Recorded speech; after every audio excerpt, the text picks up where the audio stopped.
Hi, I'm Teryl with TerylLloyd.com. This is our third video and final video of quilting the wedding star quilt. All we have left to do now is the background fills. And I want to show you what to do. We're going to do a little bit of feathering, and we're going to incorporate that art diamond that we used previously in the other parts of the quilt. We'll do a version of it in here too. But first, let's go up to the practice fabric and show you those feathers. Previously in a video, I showed you how to do the simple feather or the long arm feather. Well, for my background fill in those wedding rings, I really think it's a better fit to do over the top feathers. So I want to teach you, I want to show you those.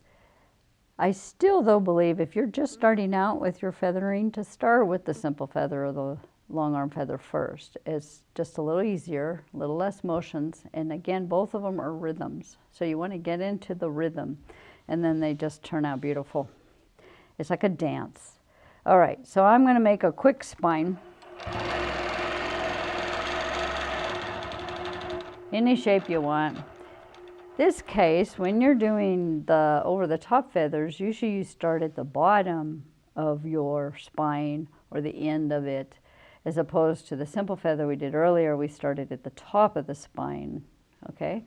So I'll start here. Now, I'm going to make a feather. Whoops, I'm going to drop my handlebars. I like to do my feathers with my hands rubbing the fabric for a little extra control. Okay, so I'm going to make a feather or a loop or a teardrop, call it what you want. So the first feather is just a simple basic loop. I'm going to go up maybe a stitch or two or come out at the same point, but just a hair. And I'm going to come back up around. I'm going to kiss the top of that previous feather, just tap it. Then I'm going to come back on top of my feather. That's why they call these over the top. Now I'm just doing the top arc of the feather right there. Now I'm going to cut off and do another feather. Hence over the top feathers. Every other feather has two layers of thread on the top lip, okay?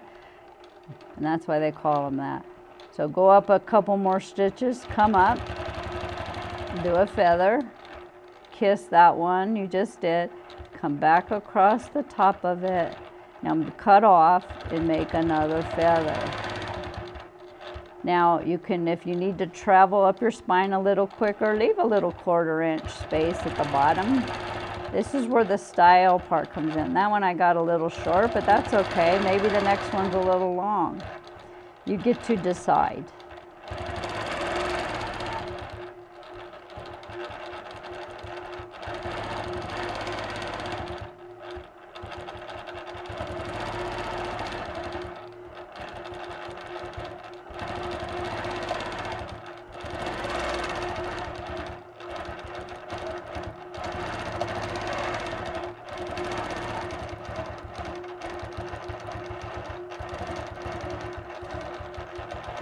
There's half of my plume of the feather. Stitch back down the spine, or I could echo it. I can leave an open spine, either one. Or I could cut my thread and just move the machine down there. And then I'm going to come up the other side. Now I choose to make them different sizes, generally, not always. If I wanted them to be more formal, I'd make them all exactly the same distance from my seam. And I might even chalk a line in there. In fact, we'll do it on the other side. I'll chalk a line here, is pretending that's a seam, and I'm going to line these feathers up equal distance, as close as I can, to that line. I'll target a 1/4 inch away from the line. So every time I see the edge of my foot, just tap my line, then I know it's time to turn. Here we go. Do a simple loop. Come up a stitch or two, come around. I'm kind of eyeing out of the corner of my eye where that foot is in relation to that chalk line. I also notice I'm making them a little fatter this time. You choose. You can do them fat or skinny. I got one of them a little shorter than the other, but I'm getting a more approximately the same distance from my seam than the other side.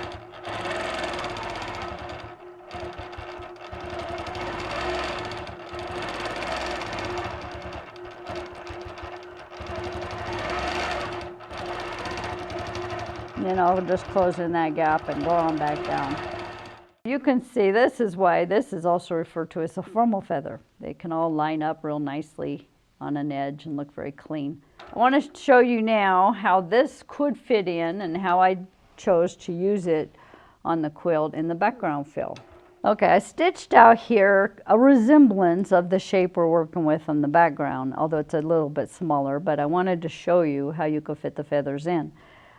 We have the background fills simulate a triangle where I'm going to put a diamond in the middle of the triangle, actually the two triangles, and then have a triangle going off to the other corner, and then I want to fit the feathers in here. So I did that here, and so I'm going to show you how I fit them in.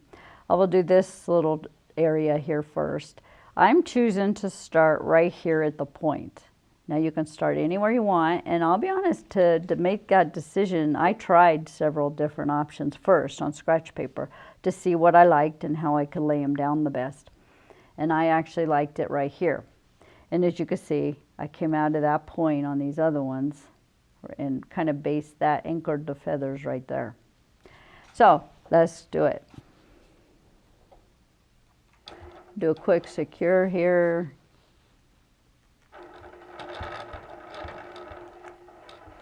All right, now excuse my hands. I'm going to try to stay out of the way the best I can. My first feather is going to come down this way. It's not going to touch this thread, hopefully, or the diamond, but it'll just kind of lay down there next to it, okay? And I'll probably try to stay away from this. I don't want to hit this. I don't know, maybe 1/8 of an inch away. You know, we'll see how it goes. You can pick a distance, and if you do, you could chalk it in. So do my first little loop, come around, kiss it, kiss the first one, come back off it, go over the top, break off, do another one. And I'm going to curve them around until I fill that space back to that center point.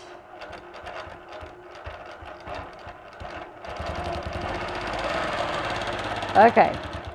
I should have probably made this one a hair wider because I don't really have room to get back in here comfortably. So that's probably a little more gap than I planned, but I'll leave it for now. And as I was contemplating that, I made a little goof I didn't particularly like. Okay, let's do the other side, and hopefully I'll get a better run over there for you. Because I'm not, that's a little bit funky feather right there. But I will also add, you can get hung up on your funky feathers, but when you're done, you're building texture on a quilt. Not many people go in and zero out one feather. They would probably zero out that little boggle though. I'd probably pick that one. I was talking too much. Okay, let's do it again.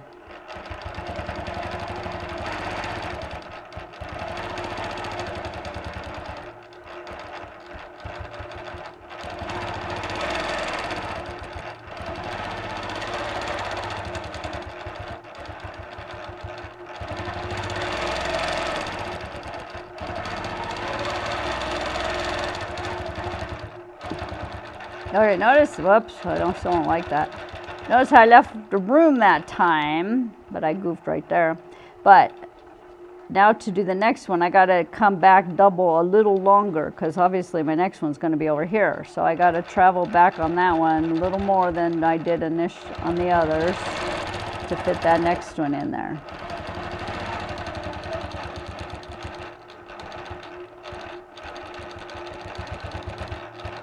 Then back to my beginning.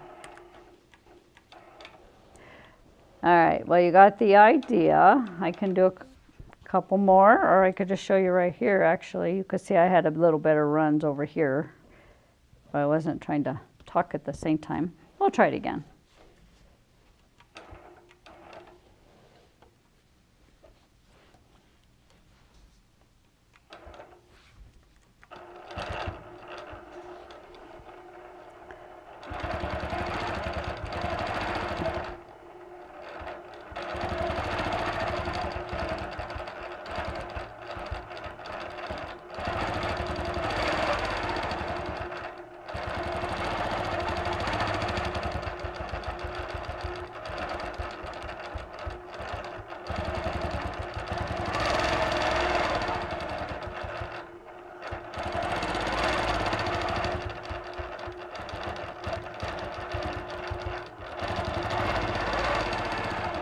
Ah, you see what I did on that one? I made this one intentionally a little fatter because once I got in there, I realized I'm not going to get one more in there.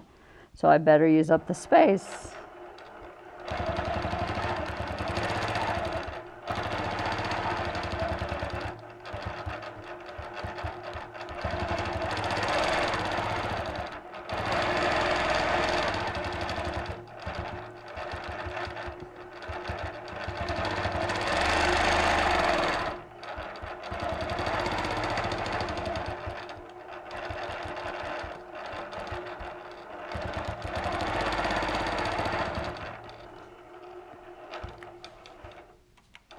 Okay, what do you think?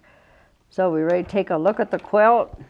So we're back on the quilt, and here's what it looks like.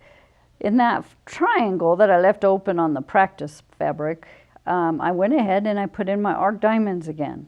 I thought, let's just keep carrying that same theme we used in the previous videos and put it a little bit in the background. And then here are those feathers. And I put a diamond in the middle here connecting the two. So I was trying to tie all these diamonds in, kind of make this quilt a theme of diamonds. The arc diamonds and diamonds in the rings, and then a little bit of diamond in the background fill. And I chose to do the same idea in the melon shapes. I put a diamond on top of each of my blades, and then I just feathered down in the remaining space. So I'm real excited. Next to those stars we did in the previous video, this should all come together real nicely.